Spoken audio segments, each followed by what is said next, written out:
On the plate today, and we begin with a stunning court ruling by a South Florida judge against a revised stand your ground law. Since 2005, defendants in criminal cases making a stand your ground argument had to show evidence that they acted in self-defense to avoid a trial. But as of July 1st, lawmakers shifted that burden of proof to prosecutors, and now prosecutors have to prove it wasn't self-defense.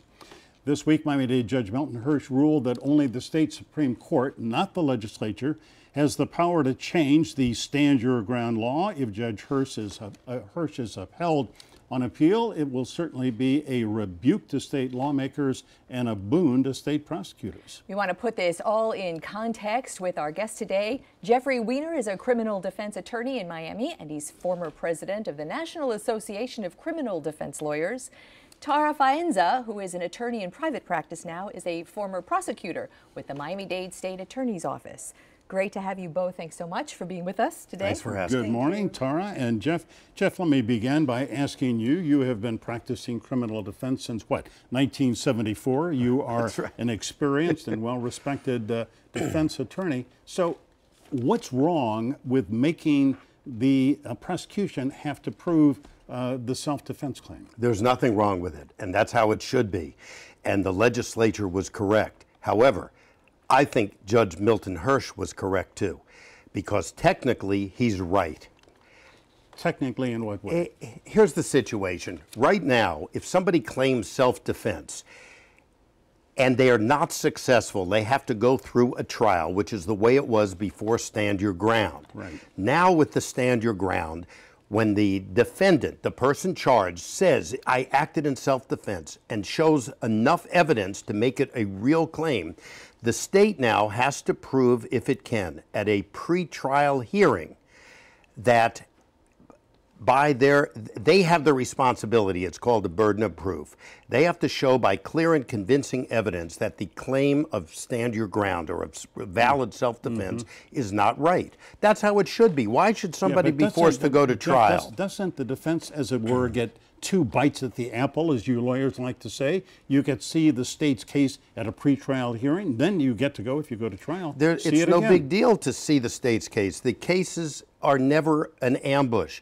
Under the law in Florida, both sides know all the evidence before the trial begins. So that is not a valid argument. Yeah. But what's amazing to me is that we have the National Rifle Association, we have criminal defense lawyers, we have public defenders all wanting this new change in the law. Well, the new change in the law, I mean, just to be clear, what Judge Hirsch struck down was the burden of proof issue. The law, as it stands since 2005, has been that the defendant wanting a stand your ground immunity has to go before the judge and say, here's why I'm entitled to it.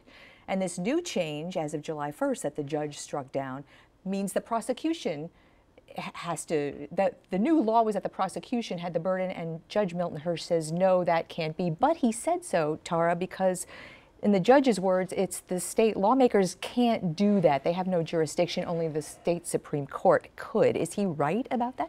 Yes. And in fact, I agree with Mr. Weiner, Jeffrey, in his analysis of the order.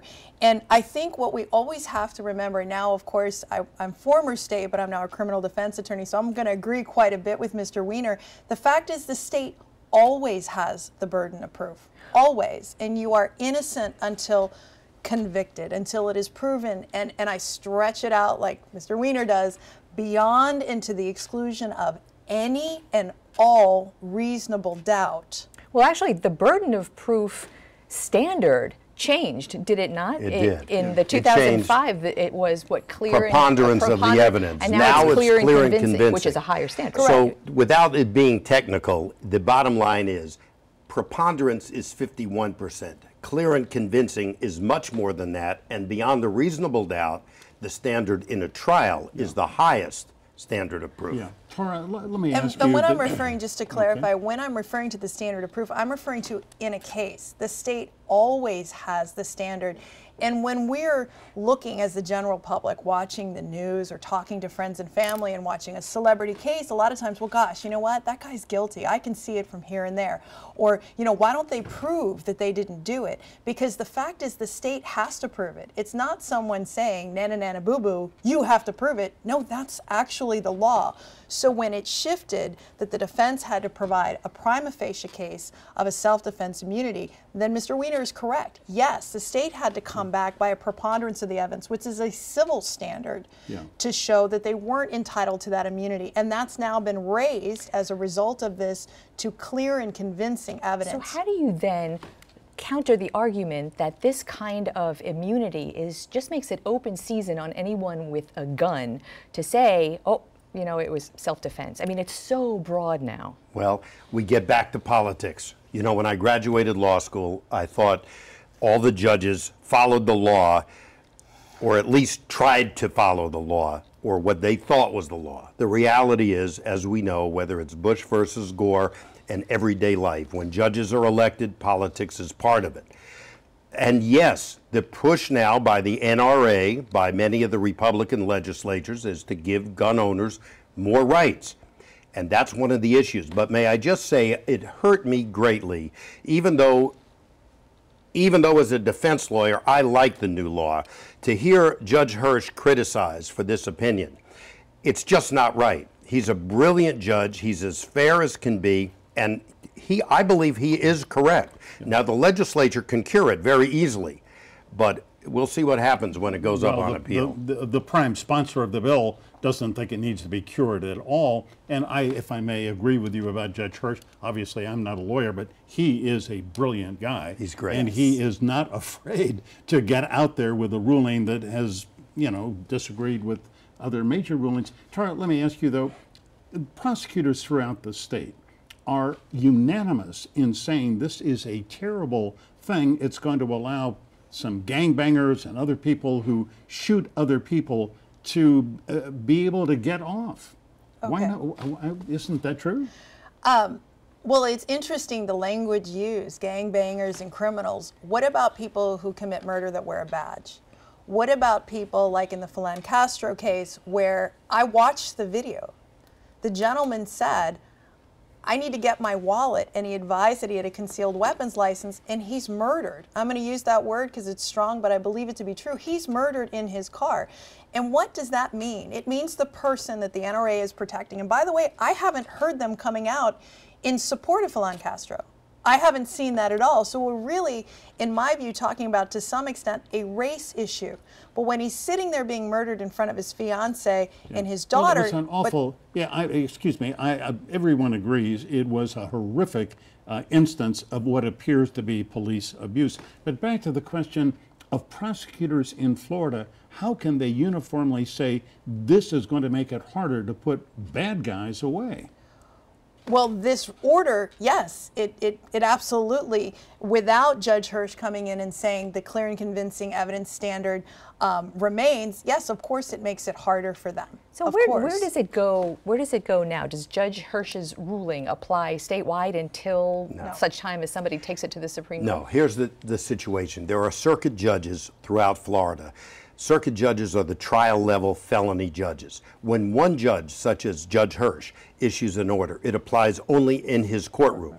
It doesn't have any precedential value. Other judges are not bound to apply it. They can if they wish to.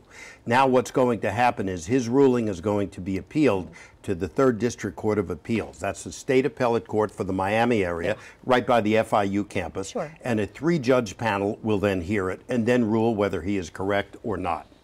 And so my biggest question, I think, when we were looking into this whole change in stand your ground is you look up the 716 laws, is that the statutes governing justifiable use of force? Right. Why is stand your ground even necessary?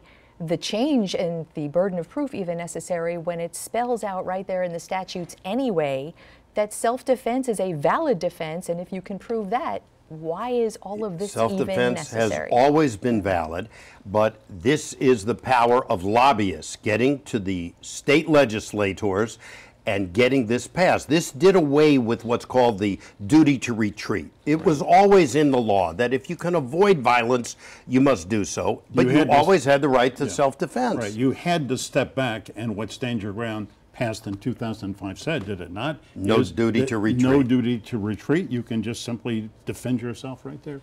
Well, we will see what happens with Judge Hirsch's ruling, but Jeff, Tara, great to have you come in. Thank you so much. All right, thank you. Take care. Have a great morning. All right. Well.